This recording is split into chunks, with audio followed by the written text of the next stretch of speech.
Welcome to Orioles on the Verge. This is Zach Spedden, joined as always by Bob Phelan and Nick Stevens. And we have a lot to get to on tonight's episodes. We break down the Orioles slate of non-roster invitees for spring training.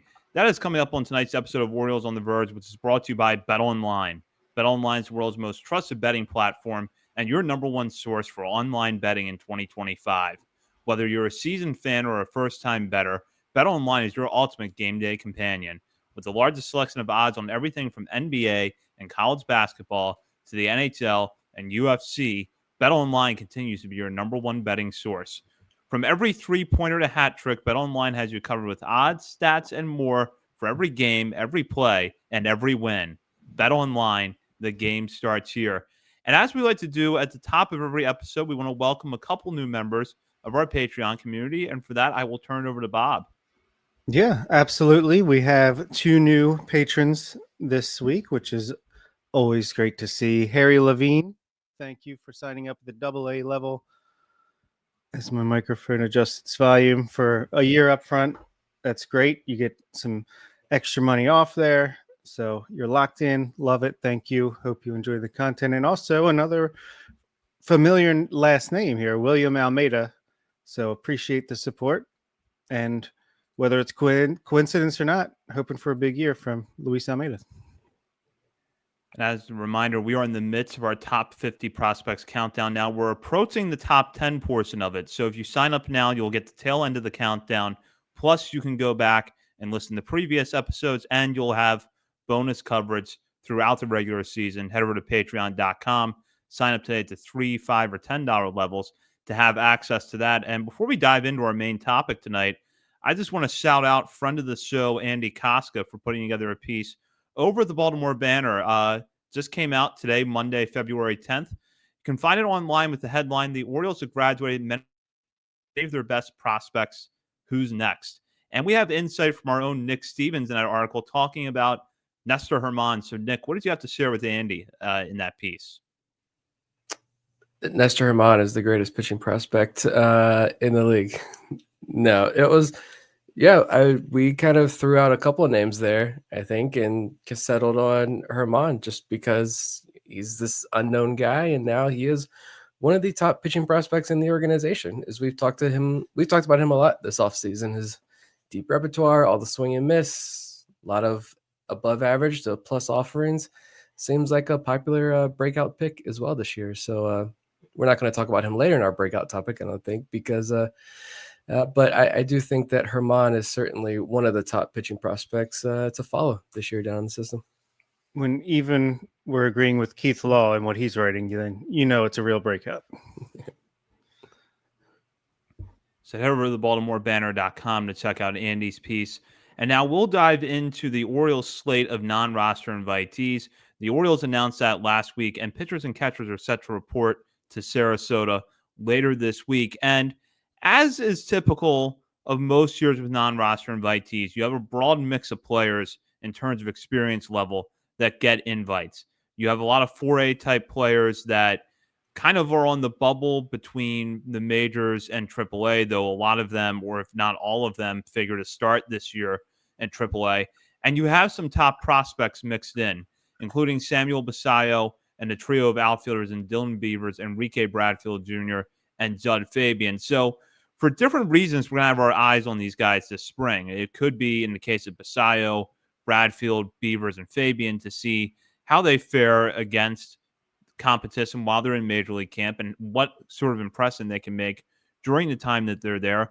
But with the older players, it's going to be, are there some interesting names here that at the very least give the Orioles good depth organizationally going into this year and maybe could contribute in some way to the Major League team in 2025, even if it's not on opening day, which is going to have to be the case for most of these players. But Nick, you wrote up about this group over at our Substack, oriolesontheverge.substack.com.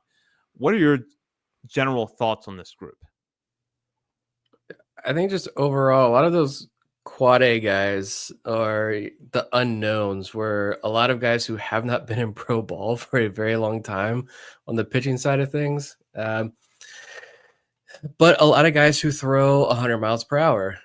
Some lefties, Raul Alcantara, who I've talked about a lot this offseason, is throwing 97, 98 from the left side. So a lot of intrigue there. We'll get into more specific guys who really intrigue us later on. But yeah, just a lot of experience, like proven veteran experience. And a lot of these guys haven't been in affiliated ball in a couple of years, but not saying we're finding the next Albert Suarez here, but it is cool to see the Orioles go out and identify these.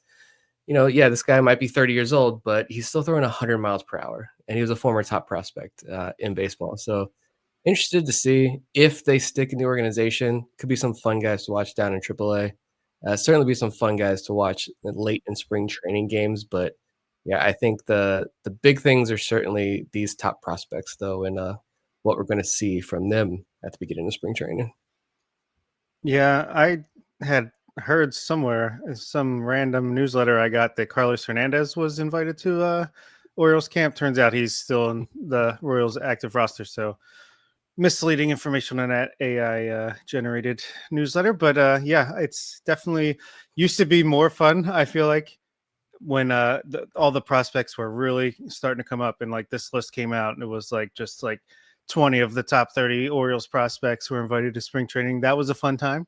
But this is also a fun time, in my opinion, because I feel like the Orioles have, and it's not just the Orioles, I think every team does this, but especially lately feels like on the pitching side, at least when they're inviting some of these guys over, it's like they're kind of tapping into an unmined market or a lesser mined market, just getting older guys who have been away from professional American baseball, I guess. And hey, age is just a number. If you have the stuff, why not? Pitchers, they come and go. So if you can grab someone while they're hot and they're a little bit older, like Albert Suarez last year, you never know what you might find. But yeah, I'm excited for spring training no matter what, because I'm starved for baseball. But I do think this is a nice mix of young and old and unknowns. In just a moment, we're going to get into some of the under radar names that we think you should have your eye on this spring. But I want to talk about for a moment the top prospects: Basayo, Beavers, Fabian, and Bradfield. None of these four figure to crack the opening day roster. All of them are probably going to spend most, if not all, of 2025 in the minor leagues. And in the case of Bradfield, he figures to start this year at Double-A, while the other three likely are ticketed for Norfolk at the beginning of the season. So, knowing that, though, it still feels like this could be valuable experience for them in their development. So, what are the two of you going to be looking for when we see these four players over the course of spring training? Yeah, it's a good question. I definitely think it's valuable no matter what, even if they are facing, because I forget how the quantification every year that there's like some people come out with, because early on there's single A, double A level pitchers come in, and that's usually what these guys will be facing. But I think it's just a different setting. It's a different environment than when they're in minor league during the grind of the season. It's a little more like excitement there, and a chance to show what they've progressed on over the offseason and developed. So I think just looking to see if they're comfortable and they can play the game that they know, or we know that they're able to play, especially Bradfield, coming into his first spring training, I believe, other than being pulled from the minor league fields occasionally last year. So just seeing if he's comfortable, seeing if he's, if he can handle his own. But really, it's just, I think it's a good experience. You can't really take much from the results, but it's a fun process. And for the older guys, or not older guys, but the guys that'll be in AAA to start the season, it's a little more like just trying to, especially Basayo, I think he's going to come out and try to he'll try to win a job, but really it's just to open eyes so that he can kind of start to make that case for himself that he should be up before September, which we think is the most likely outcome. Fabian and Beavers, they're going to be at AAA for a decent chunk of time, no matter what, to start the season. So just come in, start getting their preparations and their routines together, and get in good shape for when the season starts. Yeah, I think last year when Basayo was in the big league camp, we said just stay up there as long as possible and soak everything in, because he's, this 18, 19-year-old kid. I do think this year is a little different with Basayo, just because He reached AAA last year, and like Bob said, we kind of assuming if all goes right, he's up in the big leagues by the end of the year. And you're not going to see that top-notch MLB level pitching, and if you do see those veterans, like you're not going to see their best stuff, right? So they're just trying to get through spring training as well and tinkering with some things. But honestly, hopefully he's fully healthy entering spring training this year, unlike last year that delayed a lot of things with Basayo. But he's going to have Adley there. He's going to have Gary Sanchez there every step of the way. He's going to be able to watch how they prepare, watch how they work with big league arms. Hopefully being able to pick their brain like every chance he can get. Having Gary Sanchez there, a fellow Dominican backstop who's had, say what you will about him as a player, but he's had a decade-long, Major League Baseball career. Like, that's impressive. And so Basayo can learn a lot from Gary Sanchez, I'm sure. He's also got Robinson Chirinos there in camp with him. So I think there's going to be a lot that Basayo can learn. It's the box scores or whatever. It happens every spring, right? Everybody gets so enthralled with the box scores and the numbers, and they're very misleading, right? So it's just the off the field stuff with Basayo. Bradfield, yeah, it's just, again, it's not the numbers, but it's like quality of contact. If he's making a lot of good, solid line drive contact, keeping the ball off the ground, that's a good omen because, again, that's what he was improving on as the year progressed last year and ended on a high note when he got to Double-A. So I'm excited for that with Bradfield. Fabian is just the swing and miss. Obviously, that's low hanging fruit there. Again, you're not facing elite competition, so can that swing and miss at least be respectable going into this year? And this is a big year for Fabian and Beavers because they're both Rule 5 eligible. And Beavers, I hope he rakes because I am sick and tired of every single day seeing the trade proposals and bashing of Dylan Beavers in the Discord. Dylan Beavers is a very solid prospect, and I hope he has a great spring, and I hope he rides that success off into AAA, where he's going to spend most of, if not the entire year. But I will thoroughly enjoy watching his development. But big year, I think, for Fabian and Beavers in particular. Basayo, it's kind of a luxury if he gets up. Bradfield, same way. That's a luxury if he gets up. But Fabian and Beavers, it's a critical year for both those guys. Yeah, it for sure is. And I'm kind of looking for Basayo to have like a Heston Kjerstad 2023 type of spring training. I think that's the best he could hope for, is just like hit a couple home runs early on, open some eyes, and be like, just get people talking. And I think that's the best thing he could do for his marketability. Oh my God, I can't say it. Marketability, or for the fans at least, because I think the team's not going to change what they do no matter what any of these guys do in spring training for the most part. So yeah, have some highlights to put on the old Instagram.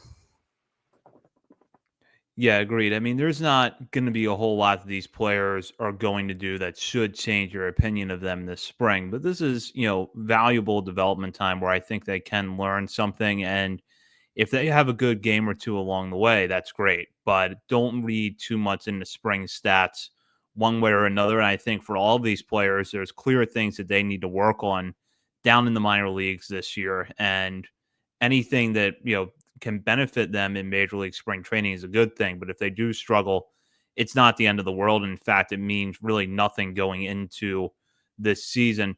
We're going to shift gears now and look more at the players who are under the radar. Some guys that, as we talked about earlier, are kind of in that 4A bucket where your hope is maybe that they perform well enough in camp that the Orioles see enough to think that they're going to be good depth at some point during the season. Albert Suarez, what he did last year, is the extreme example of what can go right when someone emerges onto the radar in spring training. So I don't think any of us are necessarily expecting that any of these players are going to come quite to that level. But these are still some guys that we want to shout out. And Nick, I'll start with you because you wrote about this over at Substack. You've had your eye on a few pitchers that have entered the organization over the course of this offseason, and you picked one of them for your guy here. Yeah, I kind of referenced this in the intro there, but a couple of those international guys I am intrigued by. Like Rodolfo Martinez is 30 years old, but he was throwing 100 miles per hour in Mexico last season. And Robinson Martinez, he has been an affiliated ball. He's been with the Miami Marlins the last 2 years, but he has not pitched the last 2 years. He's been injured in 2023 and 2024, but he was down in, I think it was the Dominican Winter League, throwing like 97 with a slider. So I am curious to see those guys. But I did another pass through, and we were going to talk about this tonight. Like, all right, is there someone else? And Jacob Hernandez is standing out to me. Did not realize or forgotten that he was in the organization, to be honest, until that non-roster invite list came out. I think 2 of the 3 guys we're going to talk about, I forgot they were in the organization. But Hernandez, you go back and look, former Phillies draft pick, missed most of 2023 and the majority of 2024. But he's had nearly 100 AAA innings before his injury back in 2023 with the Phillies. Couple of rehab outings last year with Aberdeen and Bowie. When he got to Bowie, he pitched 11 innings, gave up 1 run on 4 hits with 15 strikeouts. So 0.77 ERA, a 0.77 whip, and a 108 average against. And if you go back and look at his AAA data from 2023, it's primarily a 90, 91 mile an hour fastball from the left side, but it's 20 plus inches of induced vertical break. And that's with the Major League Baseball. Stuff plus well over 100 with that particular pitch. It's a dominant pitch. And so overall, when he got to Bowie, he had a 34% called strike plus whiff percentage. So above his career average. And yeah, he's a 28-year-old throwing in AA, but he's coming off missing a full year. So just settling back in on the mound, the numbers were really good and positive. Wasn't walking guys. I don't know what the velo was down in Bowie, but all the numbers looked fantastic.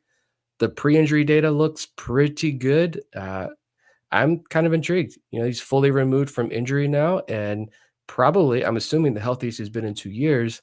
He could be kind of an interesting arm if he has a successful spring training. Yeah, he was kind of interesting last year when he showed up. So definitely interested to see what he's got going on early on in the spring. If he gets much of a chance, I think it's pretty much dead set he'll be at AA or AAA to start the season. But yeah, let's see what he can do. The Orioles they've been mining for gold since Elias and company took over with these relief prospects or projects, and sometimes they find that gold. I'm definitely intrigued. Yeah, I feel like if nothing else, he could be really solid AAA depth for them. But yeah, you talked about his background a little bit there, Nick, and what he was able to do in the Orioles system last year. I definitely think he's an intriguing guy. Okay, I'll go to my guy, probably the other guy that Nick forgot was in the organization, Nathan Webb, who was signed to a 2-year minor league deal last year around this time, I guess, or a little bit before that. But he hasn't pitched since 2022 with the Kansas City Royals organization. I think he was down for Tommy John, and then as he was rehabbing for that to come back last year, he went down with Achilles tendon surgery and missed the rest of the year. So who knows what we have here, but he's 27 years old. He's had terrible results in 2022 in the minor leagues, but hasn't pitched in 3 years. But I have a feeling the Orioles are going to work some magic here because they clearly signed him for a reason. His fastball is above average to plus. He can touch triple digits with the fastball. His slider was rated average to slightly above average by some outlets the last time he pitched. And with those 2 weapons, plus who knows, the Orioles will probably teach him a sweeper and a splitter by the time he'll probably be the 4th starter by the time July rolls around. But I just think that the arm talent is here, and you could say this about probably 15 to 20 guys in the Orioles organization, from spring training to guys who are just going to start at AAA and didn't get invited to the roster. So just another guy that I think I wanted to highlight, just because I think a lot of people would forget that he's still hanging around, or he's been hanging out without pitching for the past year or so. Hopefully he finally gets a chance to get on the mound, show what he's got since he last pitched professionally. But a guy I'm just curious to see what he's got, because clearly if you're signing a guy for a 2-year minor league deal, you see something. Yeah, I had to look him back up again. I forgot all about him. I thought it was Jacob Hernandez who they assigned the 2-year minor league deal, but I don't believe it was. I think it was Nathan Webb. Yeah, The only thing I do remember, apparently we tweeted this out. So it was his right before going into the 2022 season when he last pitched. There was a little write up in Baseball America, and it talked about how, yeah, the velo was sitting 97 to 98, touching 100 miles per hour. The four-seam fastball has become a true swing and miss offering. East-west slider improved and complements his fastball very well. Changeup is kind of behind the scenes there, but an improving pitch. And the high three-quarters delivery, which was slow and methodical before, now gets more efficient movement to the plate, contributing to the increase in fastball velo. Yeah, again, can't say I've seen him pitch, but if you're going to go ahead and sign this guy to a 2-year deal and you're going to invest the time and energy into finishing his rehab, and knowing that you're not going to get a chance to see him on the mound for a full year, and then for him to suffer the secondary injury and miss another year, and you don't cut him, and then you invite him to spring training. Yeah, not saying he's ever going to become anything, but like we're digging deep here. And when it's 6th inning of a spring training game in 2 weeks, who are we going to watch that could be interesting? Guys like this could be really fun to watch. And when he gets to Norfolk, what can he do as he settles in and gets fully healthy behind him? You never know. Yeah, I do wonder with his lack of experience at AAA and pretty limited before the injury, if he actually starts this year in Bowie, and he's one of those guys that initially you're looking at the box scores, you'll see he'll have an innings pitched with 2 strikeouts, no walks, no hits, and then you'll immediately write him off because of his age. But the thing that is worth pointing out for me, and a reason I like this pick, is that his strikeout numbers in the 2 years leading up to the injury were really good. They had taken a nice jump up, and there's reason to believe that if he's able to regain his footing after these injuries, and I suspect he's going to have some command issues early on, but if he's able to regain his footing a little bit and you're able to harness whatever it seemed like the Royals were, particularly in 2021, when he had a strong year between the two A-ball levels, I think if nothing else, you have a shutdown type reliever in AAA later this year, and maybe a guy who could get a look in the majors if everything goes right. And that requires a lot of things with his health, with his improvements, his command, but there's an interesting mix here.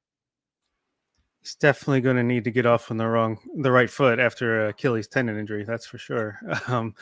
Yeah, and I'm sure there's been, he hasn't pitched in a professional game since 2022, but I'm sure there's at least been moments in the offseason, hopefully, that he's been able to get on the mound and tinker with things. So hopefully they have a little more information than we do, which obviously they do. But yeah, I would not be surprised if, he starts in AA, slowly works his way up, and then by August, it's like, who is this guy? Why does he have a 1.7 ERA in AAA with a 36% strikeout rate? Something like that.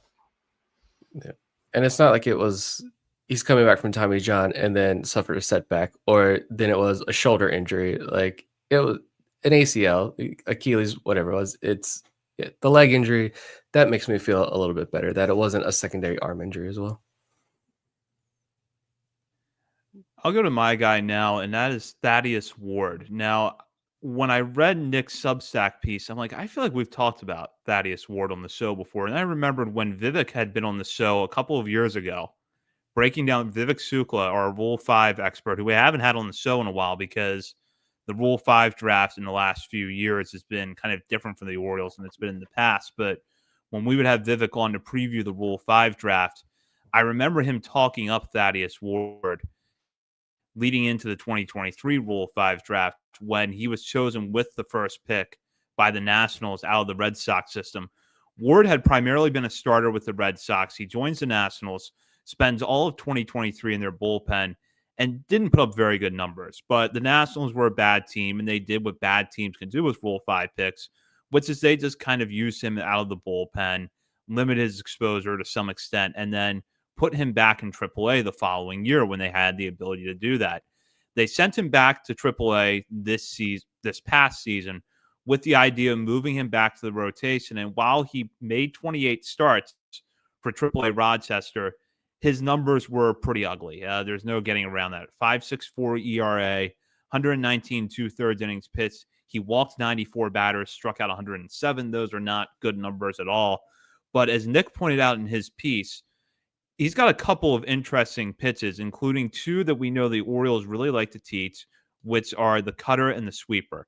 Those pitches have stuff plus ratings of 100 and 110, respectively.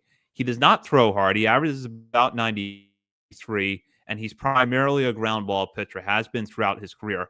But when he already has two pitches that the Orioles like to teach, and he throws them pretty well, I think that they can kind of work with that to get him to a point where he can start to be more successful again. He's always been a ground ball pitcher, and I don't think that formula is going to change. But the problem he's had since he was chosen in the Rule 5 draft was that the home runs have skyrocketed. So when the ball is getting hit in the air against him, it's leaving the ballpark far more often. And I'm sure that there's things with pitch location that need to be ironed out. He clearly has some command issues that the Orioles have to address. But as I said, there's an interesting starter set here when you have those two pitches to work with. And if nothing else, I feel like this could be one of those pitchers who spends all year in Norfolk, might have an ERA in the low fives, but you look at the end of the year and he makes 25 to 28 starts, eats a lot of innings. And if you can get the walk rate down this year, that still helps you out a lot in AAA. I'm thinking about guys like Garrett Stallings. Never had the best AAA numbers, but you were glad that they were in the rotation because you knew every 5 days they were going to take the ball. I think that's the worst case scenario for Ward. Best case scenario, maybe the Orioles are able to get him back on track a little bit and he can get back to where he was in the Red Sox system, which was ground ball pitcher, will have issues with walks from time to time, but doesn't give up a lot of hard contact, and he's not having the issue with the ball leaving the ballpark that he's had the last 2 years. Yeah, I think that's spot on. Worst case, yeah, he's the guy that can just eat up innings in AAA. He's got two options. So if he's on the 40-man roster and you need someone to, your bullpen's shot, you need to bring up someone on an emergency and just have him eat some innings if need be at the majors and send him down the next day. He could be that guy. But at the same time, he never walked 7 batters per 9 before 2023, and now he's done that in back-to-back seasons. I feel like the Orioles tend to be pretty good about lowering pitchers' walk rates, Juanis and Charles notwithstanding. But yeah, I think there's definitely something there. There's some upside. He's 28, so he's pretty much a finished product. But with pitchers, we've seen time and time again, you can tinker with the repertoire. You can tinker with the pitch mix. So if he's got 2 solid pitches already, maybe they add a third, or maybe they just say we're gonna stick with these 2 and make you a 2 to 3 one time through the order type of reliever. A lot of things they could do with Ward. I think it was a great little pickup towards the beginning of the offseason, and yeah, low risk. I mean, not high reward, but there's something that could be gained in the long run, and working the fringes of the roster. That's how you're gonna get the edge on a lot of teams who know what they're doing. Thaddeus Ward is the exact type of player that if I'm playing out of the park baseball, I'm loading up on these guys and stashing in my AAA roster and trying to find, hopefully someone breaks through.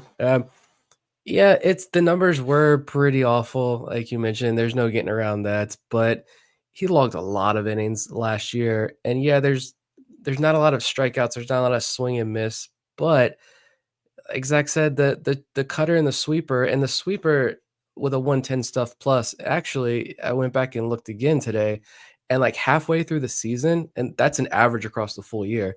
About halfway through the season, something was different. I can't get like granular with this AAA stuff, but something changed with that sweeper where by the end of the year, the last, I don't know, probably month or so, it was like 120 stuff plus sweeper. So like that's well above average. So clearly he's got a good base here with 2 solid pitches. Like you said, if the Orioles are going to tinker with something and get something at Thaddeus Ward, great. I am curious to see if they're able to get anything else out of him. I'm intrigued to follow him. Yeah, the velo's not there, but I like that idea of if you can fix the command a little bit and then you can turn him into a possible relief option, someone who has minor league options, he could provide you some value this year. But yeah, this is a no risk pickup They already DFA'd him. They got him through waivers. I think they DFA'd him and no one knew. It was like, oh, apparently they DFA'd him and he's already cleared waivers. One of those types of moves. So he's in the organization. If they need, hopefully, you don't need to bring him up at some point this year because of injuries. But if you are able to fix him a little bit and he can give you a couple of solid relief outings and then you have to DFA him by the end of the year, he served his purpose. You did a great job there. But yeah, that's one of those guys, a prime example of when he comes into the game or maybe starts one of these early spring training games and gets 2 good innings. I'm going to be pretty dialed in to Ward and see what that stuff looks like.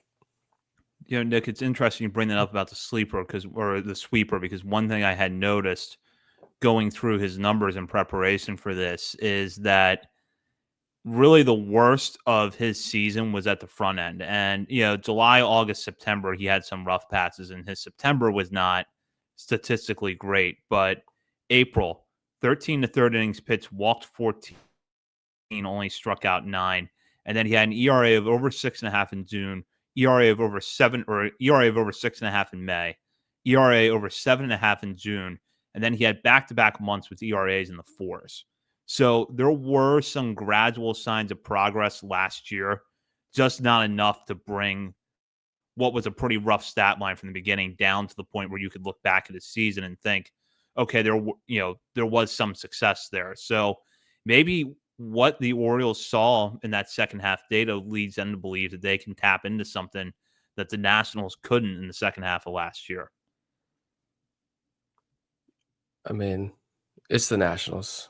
Who are they bringing up on the pitching side of things lately? We'll take the guys you can't fix and let's try to fix them. No, they have some successes that we were not able to figure out with our own guys. But yeah, I'm intrigued to watch Ward. I think this is a guy who I do agree he's going to be like, I was going to say the Bruce Zimmerman of Norfolk, but I don't even think he's going to be that down there. But he is going to be a guy who I would not be shocked if he's throwing 125 plus innings for Norfolk, and it's going to help the bullpen. It's going to have a nice effect if he's able to do that again this year.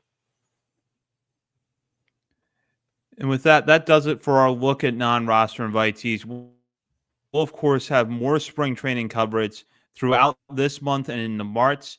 And we'll have more coverage later on this week when we break down our breakout prospects in the Orioles farm system for the 2025 season. In the meantime, you can check us out on our many social media channels, including Facebook, Instagram, Threads, X, TikTok, YouTube, Blue Sky, and Twitch. We're also on the Substack, OriolesOnTheVerge.substack.com. And while you're browsing around the internet, be sure to sign up to become a member of our Patreon community at the $3, $5, or $10 levels.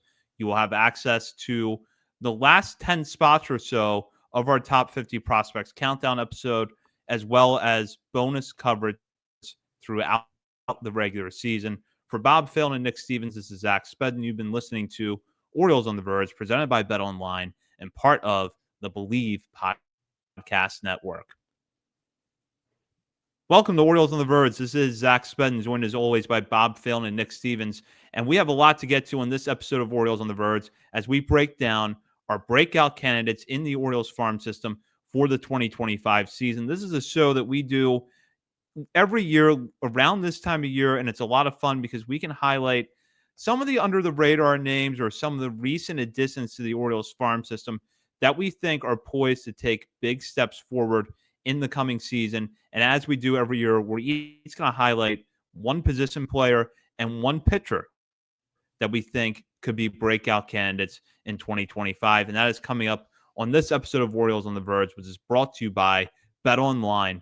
BetOnline is the world's most trusted betting platform and your number one source for online betting in 2025. Whether you're a seasoned fan or a first-time bettor, BetOnline is your ultimate game day companion.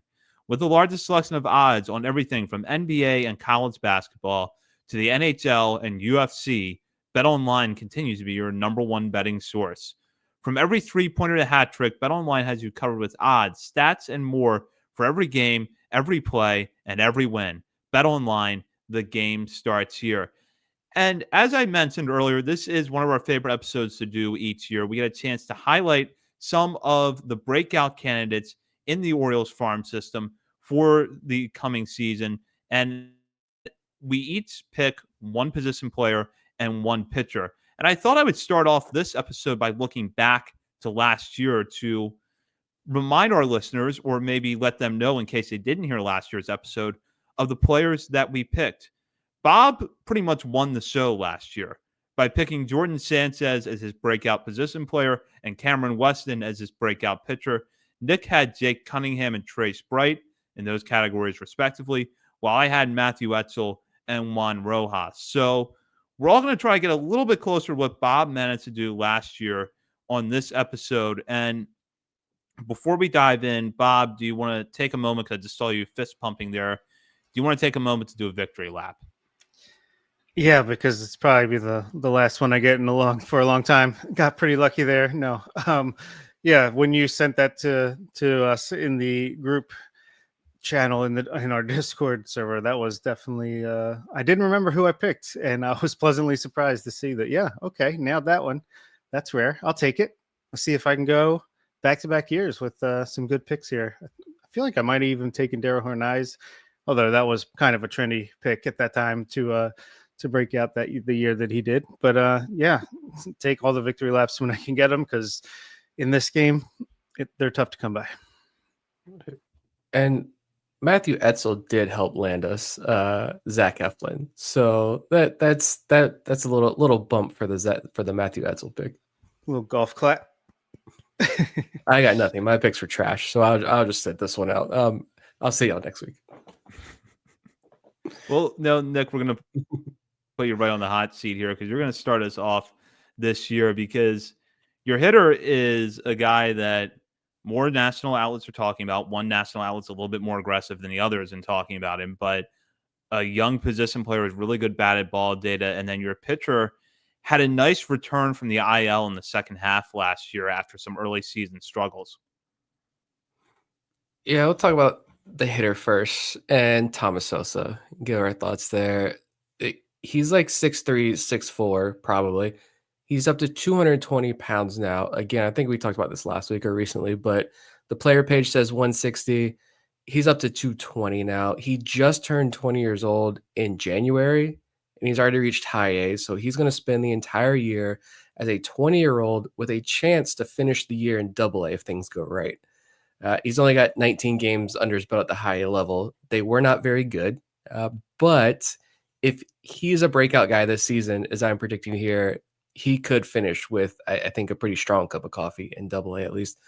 But you look back at his numbers, and man, he flashed the raw power in the DSL back in 2022, but he had a 68 WRC plus and stole 0 bases. When I went back and looked at that, that was shocking. Then he goes to the FCL in 2023. He walked a lot more, struck out a lot less, nearly doubled his extra base hit total, and pretty much the same number of at-bats, but he still wasn't stealing bases. The WRC plus was about double at 128, so much better. And last year, he starts in Delmarva. He was league average, like 108 WRC plus, maintained the high walk rate. Yes, he saw a spike in strikeouts, a lot of doubles, but just 4 home runs again. So still none of that turning that raw power into game power. But the Orioles clearly felt like he was ready for the next challenge, because they bumped him up to high A at 19, where he walked a lot. He was 8 for 9 in solo base attempts to give him 30 on the year after stealing like 5 those first 2 years. So don't know where the speed came from, but it was there now. So I don't know. I think after that experience in high A and getting his feet wet and being, again, he's a left-handed power hitter in Delmarva, as we talked about before. It is one of the toughest ballparks in all of minor league baseball for lefties. So I think that's a factor when you look at Sosa's low A, specifically the power numbers. He's got 2 plus tools, the power and his outfield arm. He's got average speed. He could probably be an average hit tool. I think if you project out, Thomas Sosa is a guy who is a major league corner outfielder who, he's going to strike out a lot, but he's going to have an above average walk rate. He's going to have enough speed to keep guys honest on defense and hit 20 plus home runs a year. But like, he's been incredibly raw these last couple of years. We've talked about a lot of times since it's not like Michel Deson raw, where it's like you watch him in Delmarva and you're like, he's way overmatched, but like you can see a little bit of talent there. No, Thomas Sosa, like, this was real talent. It was just, he's got to put it all together. When you got 90th percentile exit velo of 107 miles per hour and you had multiple shots at plus 110 plus miles per hour, like, I'm buying that. The pieces are all there. Can he start to put them all together? Because physically, he's matured. Has the rest of him matured? And can he start putting it all together this year? And if he does, that power, I think, could really surge this year. Yeah, I love this pick, and I love the video he put out the past week where, yeah, clearly he's hit the weight room the past year or so, especially this offseason, up to 220. Like, the power could be unbelievable for this guy. And yeah, I think it's kind of encouraging. We know when we talked to Anthony Villa last year that he called him or he thinks he's Ken Griffey Jr. Come again. That confidence, and clearly I think he's a motivated guy. It reminds me of, like, obviously it's completely different players and personalities, but Gunnar Henderson just never satisfied, right? I feel like Thomas Sosa could be a similar type of guy where he's confident, but he's also motivated, which again speaks to why they promoted him to high A despite not necessarily earning it. I think they wanted to push him, give him some failure, give him something to strive for. And yeah, I like his odds of breaking out this year big time. I think, yeah, hits the ball hard. If he can just make a minor adjustment or two and get that ball in the air a little bit more, I think people could see his name flying up lists starting this year. I looked this up with Sosa, and I had a feeling that this number was going to be low. But did you guys realize that he only had 13 plate appearances all last season against pitchers younger than him? I was surprised by that number just because we know that at Delmarva, there's a possibility he could be facing younger pitchers, maybe once a week or at least a couple of times a month. But only 13 plate appearances all last season combined between the two levels that he had against younger pitchers. So that's a reminder of how young he was and why he looked so raw at points last year. I feel like that if you want to look for a development path for Sosa to get better this year, it's actually in his teammate for most of last year, Aaron Estrada. Estrada had issues hitting the ball on the ground too much in the FCL in 2023. Last year, the line drive, the fly ball rate went up, and we started to see the power come in a little bit more. Now, take the physical difference in the two. Thomas Sosa is much larger than Aaron Estrada, clearly has a lot more raw power, and that difference could be really magnified. So the Orioles have shown that they can do this before with younger hitters who have the raw tools, but when they make contact or just putting the ball on the ground too much, Sosa's exit velocities were really good last year. So it's not like he can't dial up a baseball. He just has to launch it more. And I think if he's able to do that, he's going to take a huge step forward. And I'll just put my normal reminder out there for people now. Don't look at the home run numbers in Aberdeen because they're going to be pretty misleading. So look at the WRC plus, look at the extra base hit total. That's all going to tell you what kind of power he's developing and how that could project to the next level more than the raw home run power will. And as a lefty, Sosa's had to face that challenge now twice because, as Nick pointed out, and it's true, Delmarva is a tough place to hit for left-handed hitters. So the home run power not being there yet doesn't really concern me. I think it's just a matter of him hitting the ball in the air a little bit more. Agreed. I'm excited to see what Sosa can bring this year. He's hyping it up to be a big year. Would expect nothing less, but we'll see if he lives up to this hype. My pitcher, do the background here, just because as we talk about, as I'm trying to step up and make better picks this year for this show, I'm going to pick the pitcher with shoulder issues. So here we go. But Levi Wells is my pick for pitcher. There are red flags here. He's the 41st ranked prospect in our system, probably because of some of these red flags that I'm going to talk about and the belief that, I don't know what you guys think, but if he were to develop into a big leaguer, it's probably as a reliever. But he started his career at Texas Tech as a reliever, where he had more walks and strikeouts, and then transferred to Texas State, where he earned a rotation spot. He dominated in the Cape Cod League. He's dominated Stanford in the NCAA tournament. Like, he has these big, huge wins when he was in college, worked his way up. He was a top 100 overall draft prospect I think MLB Pipeline and Prospects Live both had him ranked in the top 100. Baseball America was the low guys on him at 111.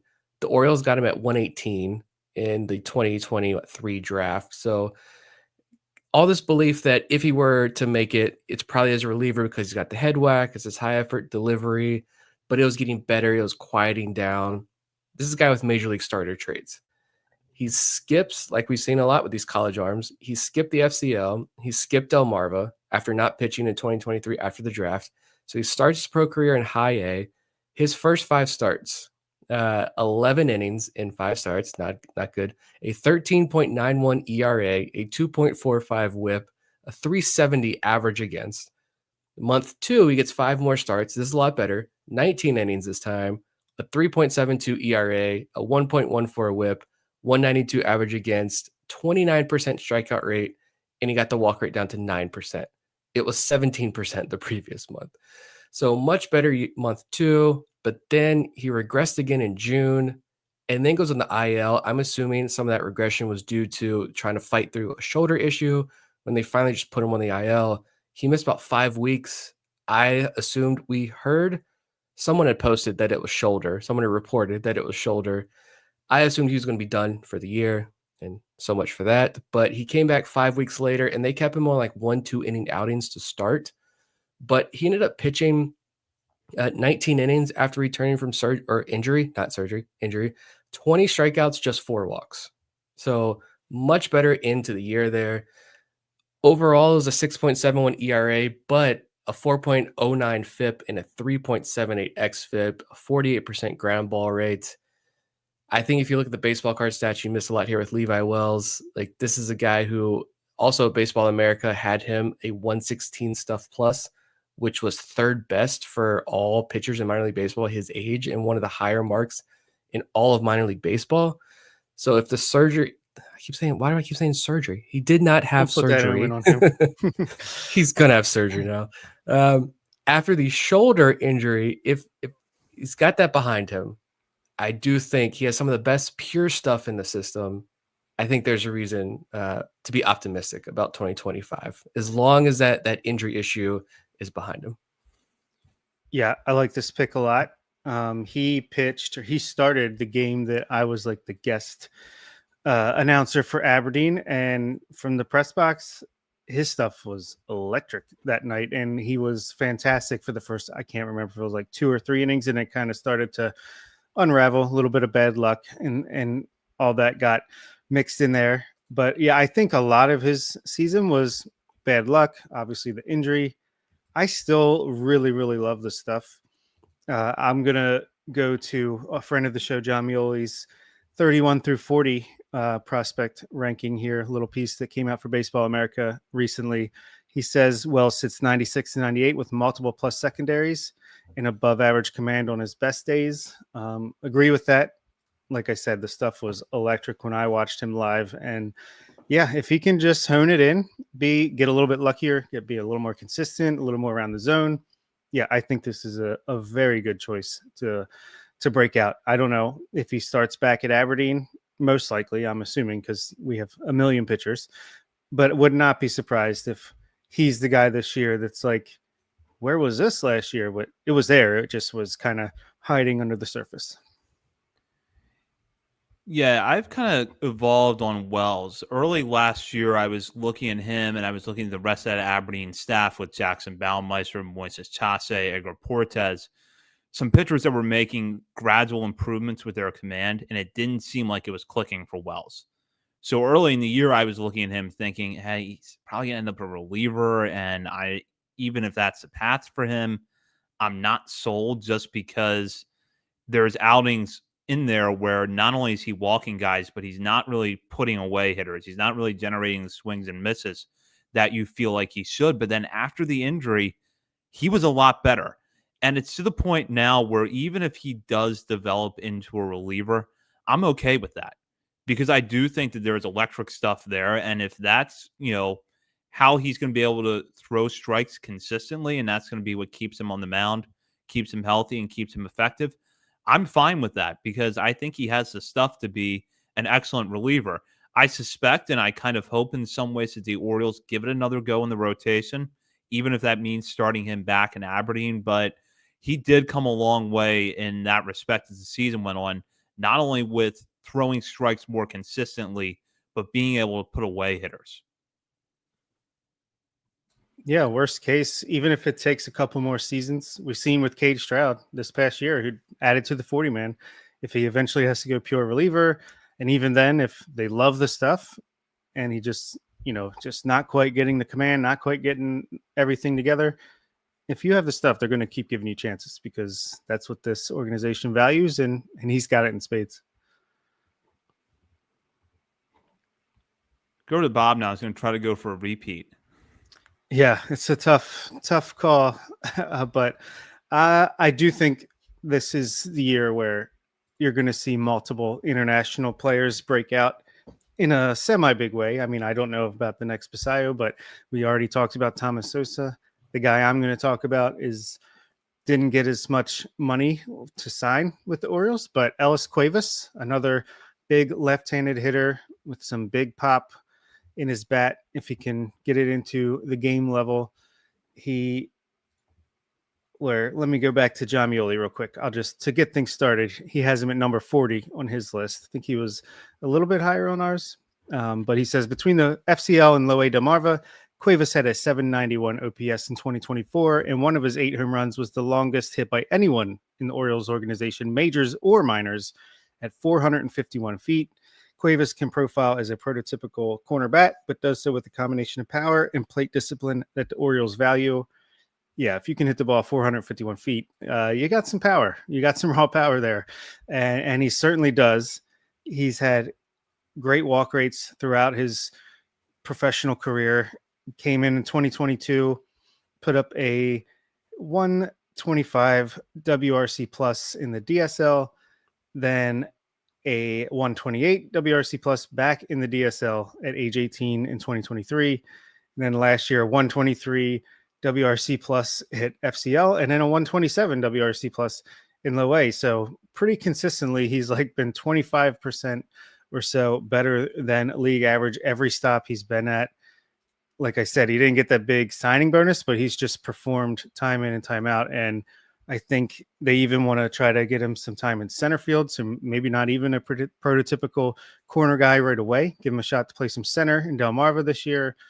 And if he just continues to do what he's done his entire professional career, again in 2025, starting in Delmarva, getting to high A Aberdeen by the end of the year, then he'll certainly be in my top 20 or so.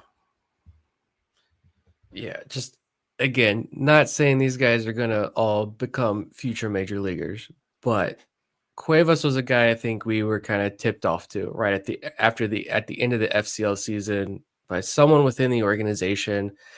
And there's just certain people when they say certain things, especially privately about certain players, you listen.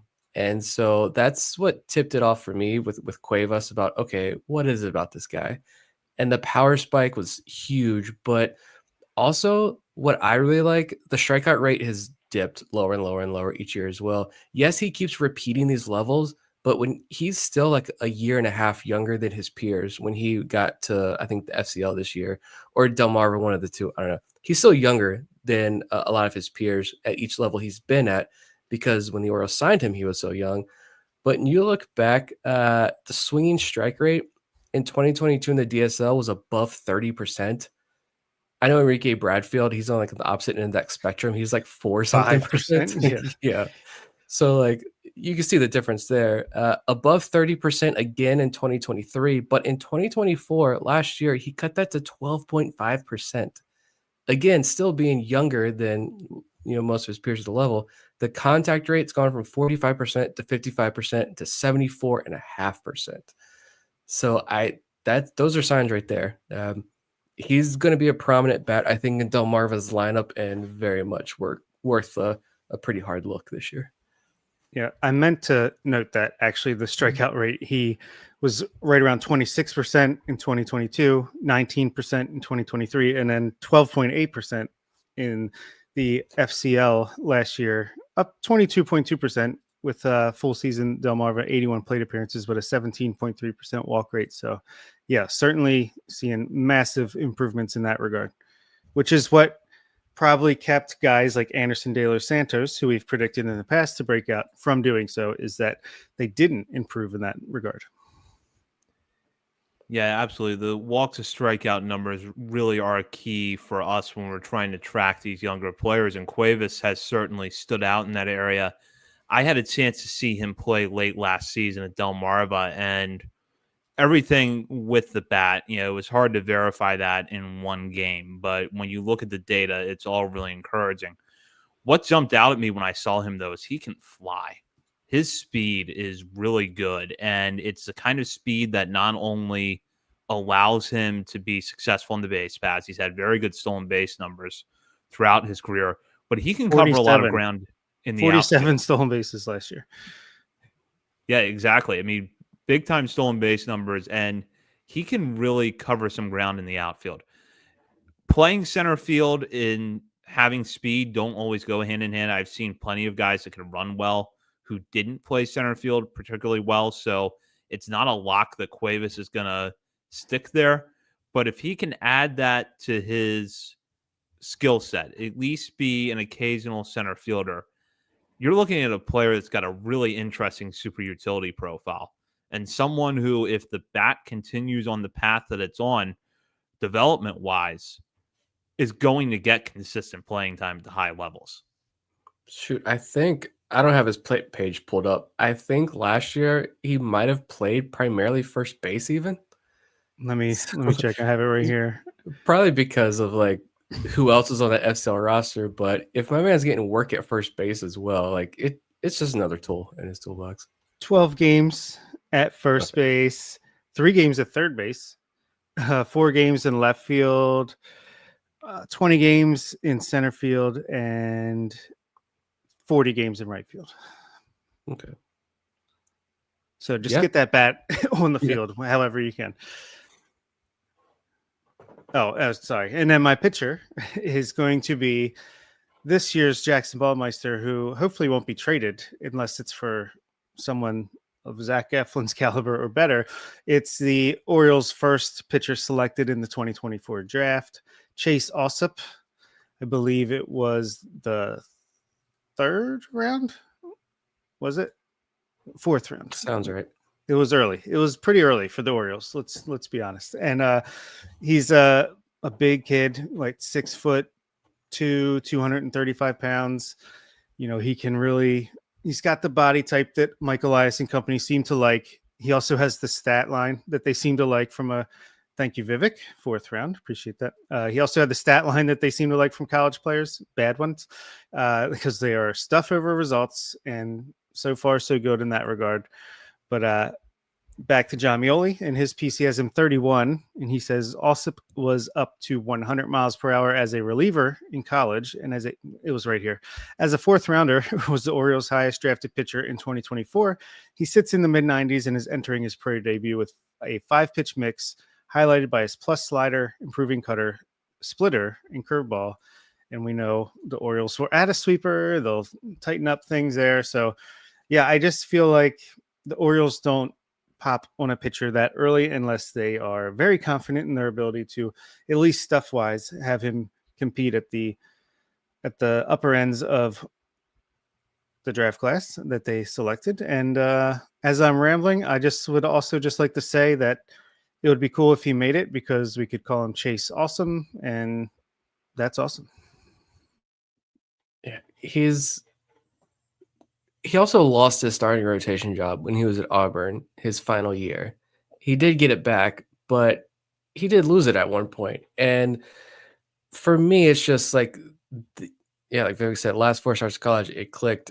It's with Allsup is very typical of a lot of the college arms they're drafting in this range. Yeah, the college numbers suck. Yeah, they may not. It's like they seem like they haven't really put it all together in college for whatever reason. But it's all these individual pieces that are really stand out and fantastic with these arms. And it's just a matter of getting in the right organization, finding the right formula to put these pieces together.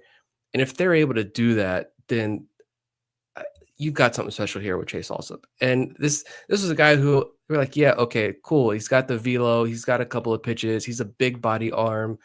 This is interesting pick, of course, but then it's not us that's feeding this excitement. This is like Baseball America's article after article after article after article this offseason about Chase Allsup. They are the ones driving this Chase Allsup hype train. So I'm getting excited because I want to see what this does. Yeah, we got. I think I didn't have Chase Allsup. You had Chase Allsup in the top 50. I did someone else for Auburn. I feel like recently we've got a ton of Auburn players in this Trace organization, Bright, right? and guys like Trace Bright. Yeah, we got And he Bright. was We've got another guy that Allsup. Baseball America was like hyping up before he ever made his debut. So yeah, Some of these Auburn kids. Gunner was going to go to Auburn, but we got him from there. They picked up a UDFA from Auburn. I already forgot his name. I mentioned it in the top 50 episode. But yeah, a lot of Auburn flavor here in this organization. Yeah, I'm excited to see if the pieces click. And if they don't, like this, even with all the hype from outside sources, even with us passing that along, and now we're starting to get excited about Allsup, even if it doesn't click, this is a guy who he wasn't a finished product when he was in college. He had a lot of issues there when he was in college, and he's probably going to start the year in high A. That's a big jump for these college kids. And so if it doesn't click immediately, look at what Jackson Baumeister is doing. The Rays are getting a lot of credit for Jackson Baumeister, which is kind of annoying because yes, the numbers after the trade were unbelievable, but Baumeister was already trending in that direction under the Orioles tutelage before the trade. Like he was getting better and better. I remember saying like, we need to really sit down and watch a Jackson Baumeister outing and compare what he looked like at the beginning of the year to like 2 days before he got traded. I never got that opportunity to sit down and really watch Baumeister because they moved on from him. But like he was making those adjustments already in this organization. It just took some time. Uh, Philly's also getting a lot of credit for Moises Chase. The Orioles built Moises Chase. Let's be real there. But these college arms, like give him some time. If it's not selling in immediately, they're probably tinkering with a lot of things with Allsup to try to get all these pieces to work together. I'm super intrigued. And if he takes off from the beginning, if it's more of a Zach Fruit start to the year, I think you need to watch out at that point. yeah. I was reading the new Baseball Prospectus handbook. They had Jackson Ballmeister ranked number 60, I believe, in their top 100 for all of Major League Baseball. He had a 44-5 strikeout to walk ratio after we traded him to the Rays. Yeah, very frustrating. Yeah, that's a good point, Nick. I think if Allsup does get off to a little bit of a slow start, especially the walk numbers at the end of April aren't very good, don't take that as an indictment on him as a pitcher because sometimes it takes time. And everything that we see in the data with Allsup is really positive. And one thing that has kind of jumped out at me as I've started to dig into him a little bit more.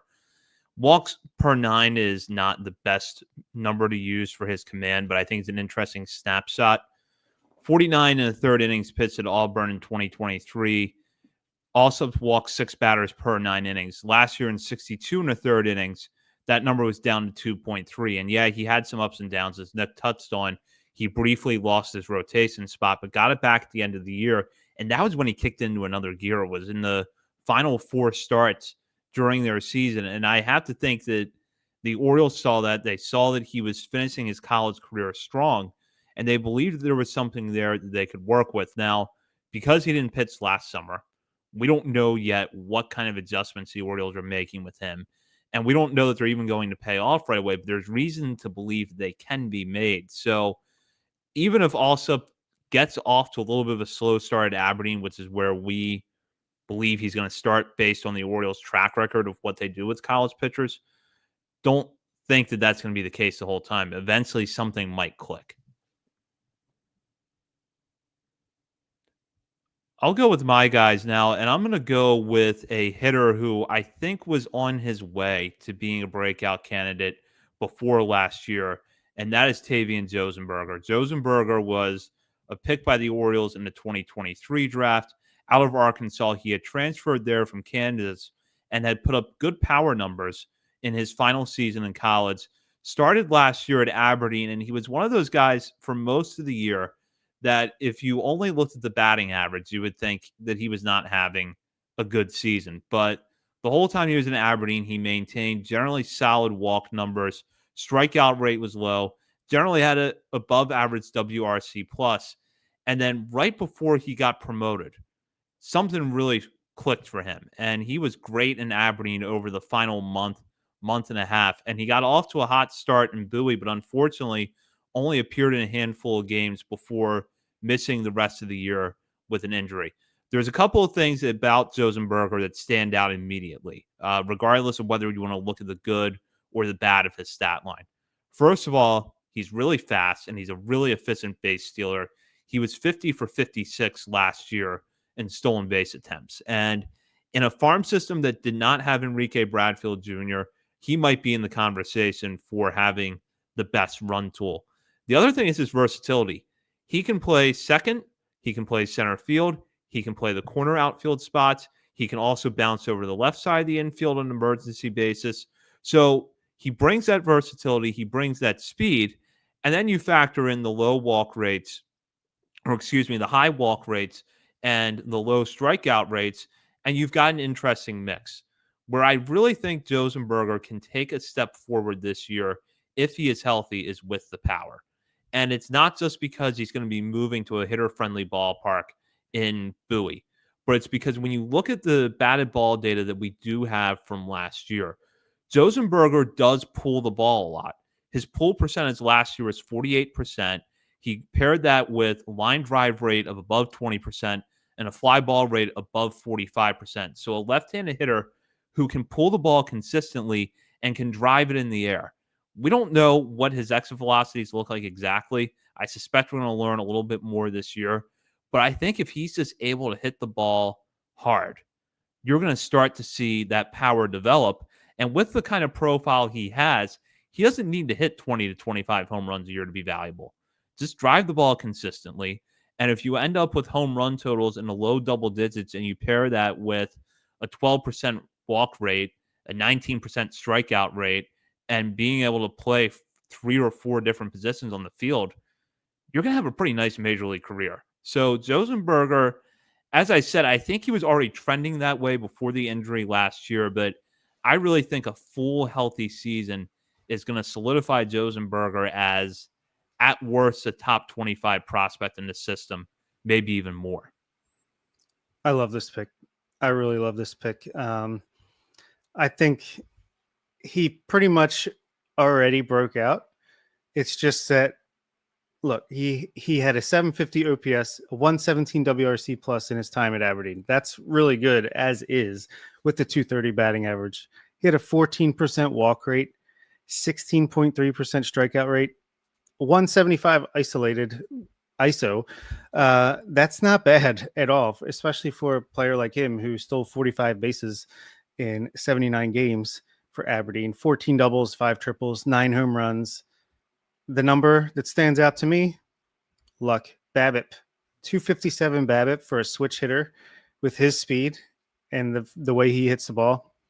That's ridiculous. That just says bad luck. Let's just say that BABIP is closer to 290, 300, which is about average. His batting average goes up to like 260 or so. All the other numbers come up, and we're raving about this guy. And then, yeah, in his early look at AA, he performed very admirably in a very short amount of time. So, yeah, I love this pick for sure. Yeah, don't have to convince me about Tavian Josenberger. I go back to his college days. He started at Kansas. He had, I think, 2 or 3 home runs. He had 3 home runs in his first 2 years at Kansas. He wasn't even the highly touted prospect in that infield. It was Maui Ahuna, who was drafted around after him by the Giants in that same draft class. But Josenberger transfers to Arkansas and hit 10 home runs his final year at Arkansas after hitting 3 in his first 2 years at Kansas. I think there's double-digit home run potential in the bat at the next level. And plus, it's going to be a 3-horse race between Josenberger, Bradfield, and Griffo Farrell, who has the lowest, I think, amount of swing and miss in their game as well. Yeah, you look at the final few weeks when he was at Aberdeen, he was OPS in like over 1,000. It might have been over 1,100, close to 1,100 before he got promoted to AA. Unfortunately, the injury cut that short, but yeah, I think he's going to be a big-time bat in Bowie's lineup. to start the year, and I'm interested to see how they divvy up his playing time defensively. Does he see a lot of time in the outfield? Because he's second base, center field guy, so I'm anxious to see how much he plays each of those positions. But yeah, Josenberger, this could be a sneaky little pick down here, I think. I'll go to my pitcher now, and this is a guy who still has a lot of raw traits, but he seems to be putting them together, and we saw that a little bit in the second half last year at Delmarva, and that's Iber Cartaya. Now, if you read our Substack, you know that Nick wrote recently in his predictions article that if you don't know Iber Cartaya yet, you will by the end of the season. And the reason that I think Nick feels that way, and I know I certainly feel that way, is how far Cartea came along during the 2024 season. He had pitched the last 2 years at Dominican Summer League and the Florida Complex League, not putting up very good numbers. But then all of a sudden, repeats the FCL last year, and the strikeout numbers go up, the ERA comes down, and while the walk rate was a little bit high, when you factor it in with everything else that he was doing on the mound, it was pretty encouraging. The Orioles could have just decided that they had seen enough and they would shut him down for the year, get him ready to go to Delmarva for a full season this year. Instead, they let him go up to Delmarva to end last season. He got 24 innings there, a 1.11 ERA with a 29% strikeout rate, and a career best 10% walk rate. And what he has on the mound is a fastball that right now can hit the mid 90s somewhat consistently with what looks like maybe 2 or 3 secondary offerings that we don't have a lot of data on just yet, but you can see good movement on those pitches. The key thing for him is going to be hitting the zone consistently because even in some of his best starts at Delmarva last year, he was getting away with hitters chasing on pitches, and that's not going to be sustainable as you move up. But I think if he can attack the zone more consistently this year, he's going to cruise through low A, get an opportunity to get to Aberdeen. And even if the walk numbers aren't quite there for him, the strikeout numbers, I suspect, are going to look pretty good. And the other thing is that he's very, very projectable. Nick has described him as a baby giraffe who looks like he's learning how to walk. I think he's listed at, I'm going to pull up the numbers here. I know he's listed about 6'5", maybe 170 or so pounds. So definitely a lot of room to fill out and get stronger. But the skill set here for a 22-year-old, 6'5", 165 pounds. So even lighter than I thought from the height weight listing. At 22 years old, finally seems to be coming into his own. I think that there is a lot to build on and a lot of reasons to be excited about what he can do this year. I love Cartaya. It's just when you watch Delmarva on a regular basis, you see so many arms come through who clearly just have no idea where the ball is going when they throw it. And they're throwers. They're not pitchers. They fail the eye test pretty much immediately. Michael Ferret, for example, he was an easy one. Watched his first start in Delmarva, and I'm pretty sure I remember coming right on the show saying, like, he is head and shoulders above his peers at that level. You can just see we see now what he's been able to turn into. With Cartaya, when I watched his first outing in Delmarva, I had no preconceived ideas about Cartaya or any biases because I had no clue who this kid was. Because like Zach mentioned, they were awful numbers in the DSL. He's a little bit older, but these awful numbers at the lower levels of the minor leagues, I'm thinking, all right, you're bringing him up to Delmarva because you need somebody to get shelled for some innings just to get through a game at this level. He's going to get cut by the end of the year. I'm watching him pitch, and I'm like, no, there's something here. The frame, it's like you mentioned, it's 6'5". It's a big frame. And again, I'm not a pitching expert, but it just seemed like this is something you can clean up and really get a lot more out of that big frame. Yes, he's 22, but there's a lot of like physical projection left as well. He's got a deep pitch mix. He's hitting the mid 90s. You mentioned the strikeout rate and walk numbers just exploding in the right directions last year. Something clicked there with him. I'm pretty stoked to see what he can do this year, to see if he can continue to improve. This is another guy too. Again, you know, interacting with some of the lower level coaches more over the last couple of years. I will say Cartaya is a guy who he has a lot of fans among the coaching staff in the lower levels of the minor leagues. And so that's something else that is okay. Pay attention to that when I see that. So I'm anxious to see what he can do this year. Yeah, I'm a fan as well. Not surprisingly, the thing with pitchers is it's very, very rare that they just hit the system as a teenager, early 20s, and just boom, fly through the system. Pitching, it's a long development. We've even seen it at the major league level. A guy who's one of the best, if not the best pitching prospect in baseball, Grayson Rodriguez, he's got growing pains. You got to learn how to pitch at every single stop, every level. Kyle Bradish, same thing. So not concerned about him being 22 and just hitting low A. Like if he's got stuff, he's got the stuff. It's just a matter of time to see if he can put it together, get him that command in, which is just what makes Keeler Morphe's rise all the more impressive, by the way. But yeah, I am very interested to see how Cartaya, did he hit the weight room put some meat on his bones, get a little more solid base down and just continue to harness the stuff. And whether he's Rule 5 eligible at the end of 2025. We know he's not going to be added to the 40-man roster no matter what happens in 2025, but maybe he works his way into a secondary piece in a big trade at the deadline, or who knows? I mean, he's either going to continue to develop as an Oriole or help them out by getting on other team's radar and being a part of a trade. So, yeah, I'm a fan of Cartaya as well. Even the Rule 5 draft for those lower level guys like that, I have zero concern at all, just because like you can keep him in Delmarva for a big chunk of this year justifiably, and then have him in the year in Aberdeen.